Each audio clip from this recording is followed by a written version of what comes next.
Hello Christian, ఒక godly మెన్గా, ఒక godly ఉమెన్గా నువ్వు ఉండాలనుకుంటే ఈ 3 క్వాలిటీస్ నీలో ఉండాలి. ఫస్ట్ వన్ వచ్చేసి ఏంటో తెలుసా? Bad friendship. నువ్వు బ్లెస్డ్గా ఉండాలనుకుంటే గనక నీ ఫ్రెండ్ సర్కిల్ అనేది ఒక డిసిప్లైన్తో, దేవుడంటే భయము భక్తి ఉన్న వాళ్ళతో ఫ్రెండ్షిప్ చేయి.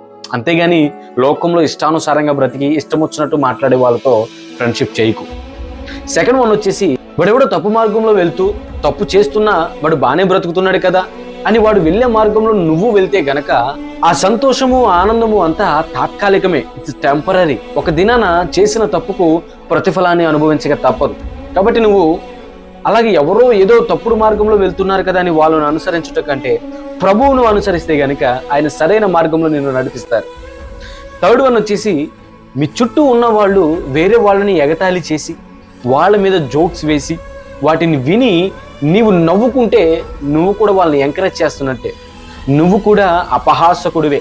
నిన్ను వలే నీ పొరుగు వారిని ప్రేమించు అని దేవుని వాక్యం సెలవేస్తుంది. కానీ తోటి వ్యక్తిని చూసి హేళన చేస్తూ అపహాసించుకుంటే గనక ప్రభువుకు అది ఎంత మాత్రం ఇష్టం కాదు.